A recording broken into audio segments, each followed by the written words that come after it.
Hello and welcome to the Clever Fox YouTube channel. My name is Ilysse and today I'm going to be planning using my Clever Fox Planner Pro 2nd edition. Today's video is really exciting because I plan a lot, and today I'm going to be sharing with you 3 things that I've learned this year about planning. Make sure that you watch this whole video because there's a lot of tips and tricks in here that may be helpful for you as you are starting to prepare planning for 2025. If you are not subscribed to our YouTube channel, go ahead and click that subscribe button, and also make sure that you have notifications turned on so that you get notified each time we share a new video. We're going to dive right in. I've opened my planner to my 3-month goals for Q4, which is October, November, and December, because the one biggest thing I think that I've learned about planning, especially this year, which has been one of the busiest years that I've really had in my adult life, is that I function best with quarterly goal setting. And an example of why I function best with quarterly goal setting is because last year I set goals for 2025 and a lot of 2024. Last year I set goals for 2024, and a lot of those goals were based on what my life looked like in December of 2023, January of 2024. And if nothing really changed in my life, how would I set up my year? And I feel like that sounds a little strange if nothing changed because I'm setting goals. A huge change that happened for me in 2024 was in January meeting my now boyfriend.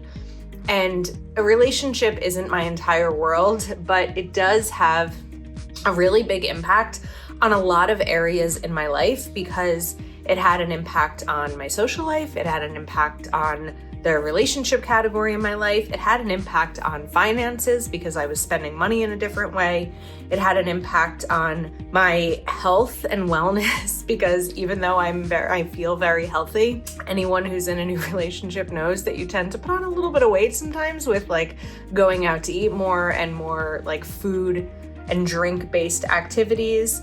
And now as we are heading into 2025, it's having an impact on my home organizing because next year my boyfriend is going to be moving into my home and I'm going to have space for 2 people. So my 2024 goals were very different from kind of where I landed in 2024. There are some areas that are similar, like my business and my personal finances, but a lot of what I had set up in January is very different than where things are looking right now. The reason that I feel that quarterly goal setting is what works best for me, and that's a huge part of what I learned in 2024, is that life changes very quickly, and quarterly goal setting is really healthy. And 2 quarters that I can give you an example of that are Q3, which is July, August, and September. I was mindful of the goals I was setting because I knew that in July and August, I'd be spending most of my time away, like down at a shore house. And so I could really only set goals that I could achieve being home like Monday through Thursday. Another great example of that is Q4, which is October, November, and December. Knowing that I was going to be traveling in November and December is so busy with the holidays and getting ready for the new year, I was setting goals. This is that quarter that we're talking about. I was setting goals that I'd be able to achieve mostly in October, but also carrying into November and December a little bit. So if you're feeling overwhelmed by annual goal setting, try quarterly goal setting.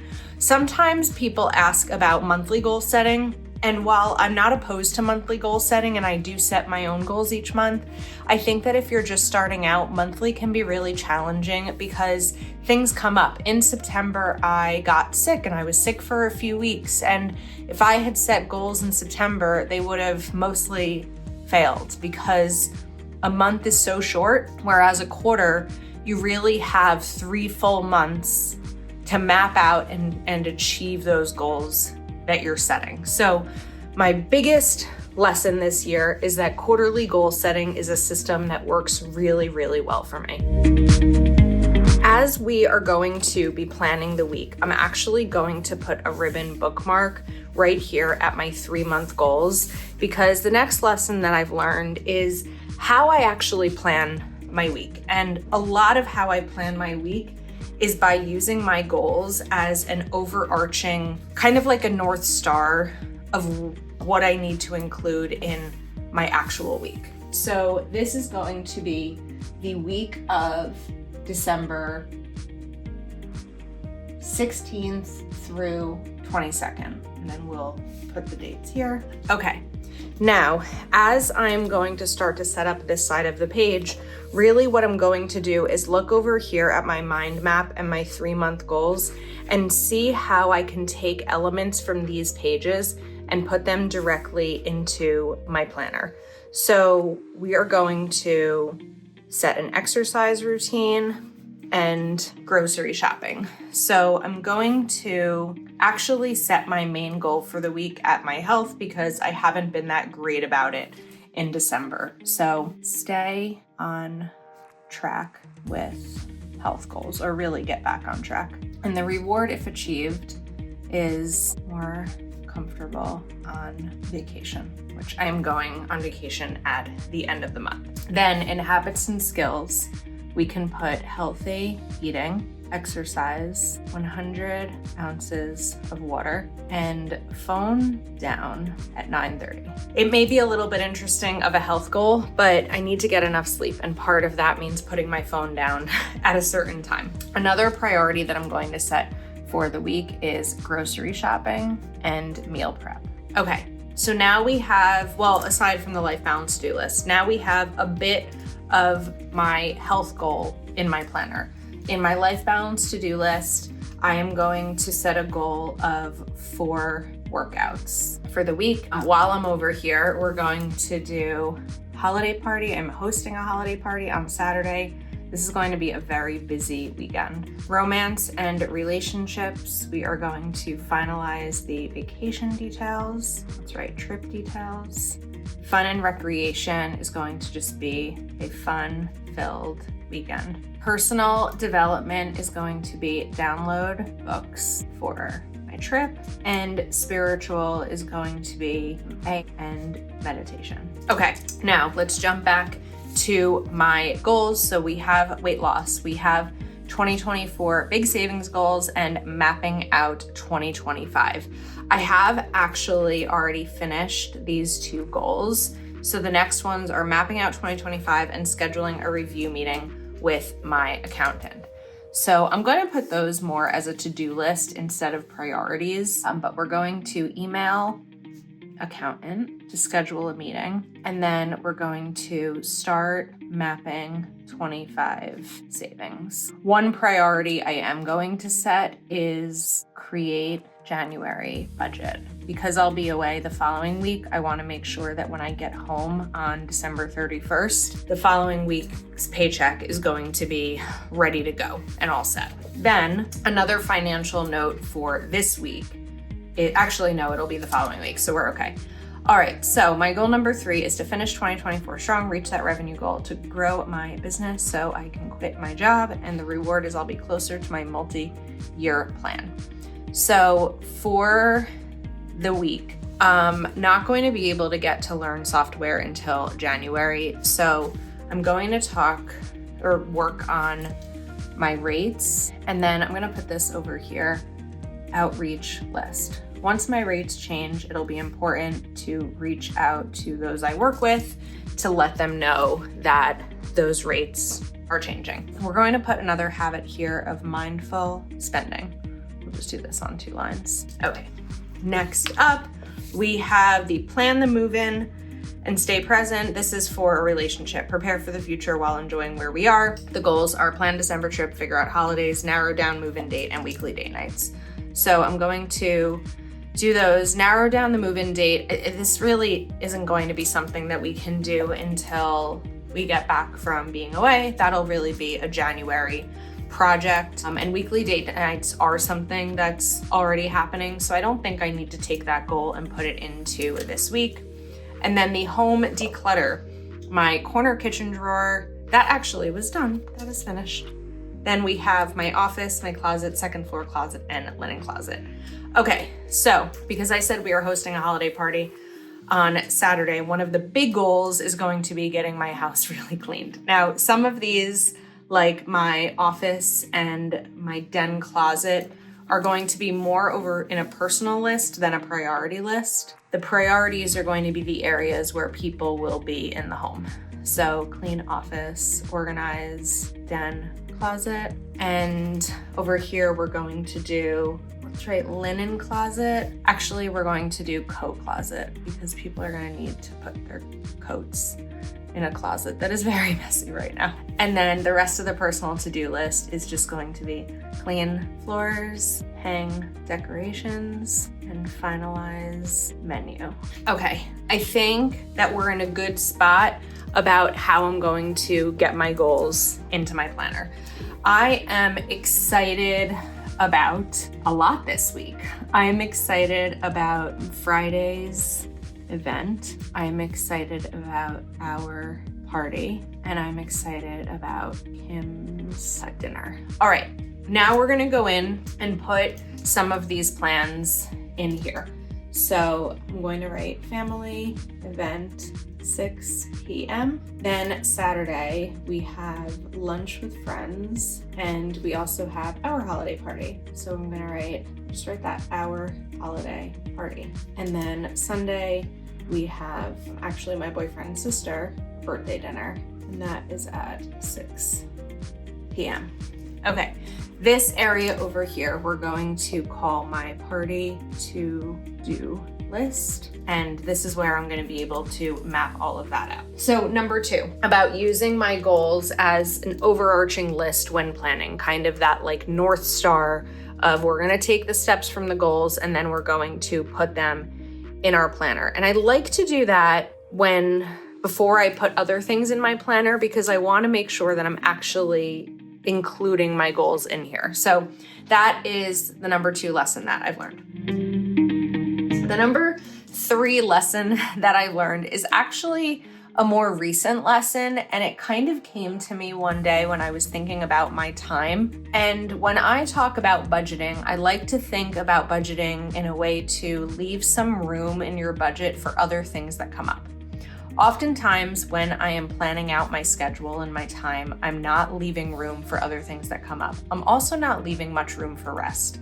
I am in a very structured schedule, even if that structure includes time with friends or something really fun, but I don't always feel that I have downtime to just do nothing. And so the 3rd lesson that I've learned is that I don't need to fill every minute of the day with something. When life is really busy, I do feel that way, and I thrive with that type of structure.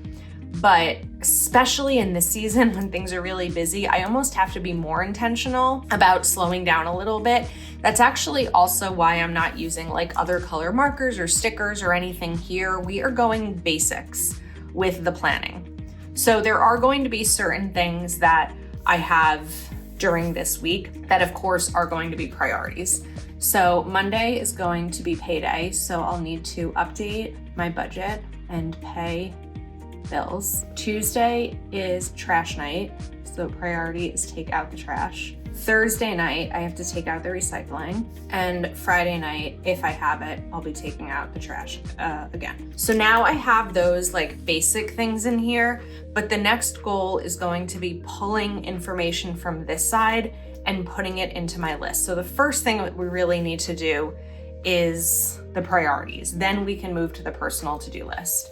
So I'm going to do a grocery list here. And then Tuesday, we're going to go grocery shopping and meal prep, because then I can take out the trash from anything like extra or like food packaging. Then we're going to create January budget and work on rates. I'm going to do the coat closet on Thursday. Let's write organize coat closet. And then I think I'm gonna need to do another grocery shopping or like online order for grocery shopping for the party, because my grocery shopping for my regular food is going to be different than the groceries for the party. The priorities are going to be finish cleaning on Saturday and prep for party.